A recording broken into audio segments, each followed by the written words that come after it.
Today we are going to look into exponents. Let's start with some basic rules. A power 0 is 1. Anything power 0 is 1. A power 1 is A. A power 3, for example, will be A times A times A. Square root of A can be rewritten as A power 1 half. Cube root of A can be rewritten as A power 1 third. Similarly, nth root of A can be written as A power 1 over n. If there are two powers on A power 2 and 5, we can switch them and write them as A power 5 and 2, or we can multiply them and write them as A power 10. If we have A power 2 multiplied to A power 5, we can simply add the powers and write it as A power 7. If we have A power 2 divided by A power 5, we can simply subtract the powers and write A power 2 minus 5 as A power negative 3. If we have a negative power on A, like A power negative 1, we can bring it into the denominator and write it as 1 over A power 1. Square root of A power 6 can be rewritten as A power 6 and square root will be 1 half. We can multiply the two and we will get A power 3. Let's look at few more properties of exponents. If I have a multiplied by b raised to the power of 2, I can distribute the 2 and write it as a squared times b squared. However, if a and b are in addition, I cannot distribute the square and write it as a squared plus b squared. Instead, I need to multiply a plus b to itself, and we will get a squared plus 2ab plus b squared. If I have a power 4 plus a power 3, I can only take something common and write it as a cube times a plus 1. What I cannot do is simply add the power and write it as a power 7. If I'm given a squared minus b squared, that's a special form, and I can write it as a minus b times a plus b. However, in a minus b complete square, I'm not supposed to distribute the power and write it as a square minus b square. That will be incorrect. Instead, I need to again multiply a minus b to itself, and we will get a square minus 2ab plus b square. Let's apply these concepts to a problem. I'm given x power 3 fifth as m and y power negative 3 fifth as n power negative 1. They want me to find the product of x and y. First thing I can do is find the value of x and y from the given information. To find the value of x, I need to simplify the expression x power 3 fifth equal to m. I need to get rid of the power by raising both sides to power of 5 third. When power 5 third is applied to both sides, 3 fifth will cancel out the power 5 third, and I will get x equal to m power 5 third.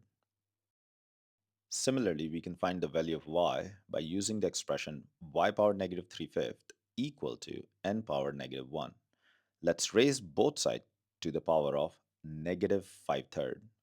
When I raise both sides to the power of negative 5 third, negative 3 fifth will cancel negative 5 third, and I will get y equal to n power 5 third. Now we know the value of x and y. Let's multiply them together and we will get m power 5 third multiplied to n power 5 third. Since they both have the same power, we don't have to write it twice. We can simply write as m times n complete power 5 third. I would like to tell you about our services at Tutorgram. We provide one on one sessions to both high school and college students in physics, chemistry, math, and biology. We also help students increase their score in SAT, GRE, GMAT, and MCAT. All our tutors are graduates of Ivy League universities, and they will be more than happy to create personal and interactive study sessions for you. If you are interested in a trial lesson, please email or call us with your specific requirements and we will get back to you. Another concept that you need to know is compound interest. Let's take a look at the formula. A equal P times 1 plus R over N power NT, where A is the final amount, P is the principal amount, N is the number of times interest is compounded in a year, R is the interest rate, it can be positive or negative, and T is the number of period. Let's take a look at compound interest problem. We are told that Anson has deposited $3,000 in his saving account, and the table shows us how that amount is increasing over the first 3 years. We are asked to calculate the final amount after the end of seventh year. As we can see, her investment is not increasing by the same amount every year. It must be a compound interest problem. Therefore, we need to use the compound interest formula. In the first year, she deposited $3,000. In the second year, that $3,000 became $3,300. It seems like she's earning an interest rate of 10%. Therefore, we can say it will be 3,000 times 1.1 power 1. In the third year, she has $3,630.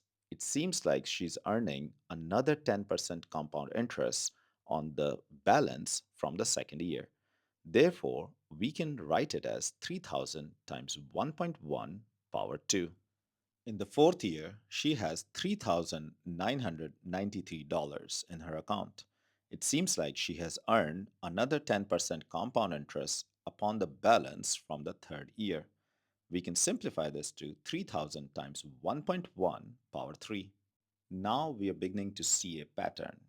It seems like in any given year, final amount will be 3,000 times 1.1 power 1 less than the number of years. Therefore, the final amount in the seventh year will be 3,000 times 1.1 power 7 minus 1, or power of 6. Let's take a look at another problem. I'm given m plus n complete square to be equal to m square plus n square, and they want me to calculate 3 power m power n. First thing I can do is simplify the left side of this expression by multiplying m plus n to itself, and I will get m square plus 2mn plus n square. Now we can cancel few things from left and the right side. We have 2mn left on the left side equal to 0, or mn is equal to 0. Therefore, 3 power m power n can be rewritten as 3 power m times n, which can be written as 3 power 0 or 1. In the next problem, I'm given an expression where 10th root of x squared times x cubed is equal to x power a, and they want us to find the value of a. First thing I need to do is simplify the left side of this expression. X power 2 multiplied to x power 3 can be rewritten as x power 2 plus 3. 10th root can be rewritten as power 1/10. X power 5 and 1/10 can be multiplied together and written as x power 5 times 1/10. 5 and 1/10 could be cancelled and written as x power 1/2 equal to x power a. Therefore, a is 1/2. If you're looking for one on one tutoring, please feel free to reach out via email or cell phone, and I will be happy to answer any of your questions. Please subscribe to our channel for more SAT content. Feel free to share this video with any friends who might need help with SAT math.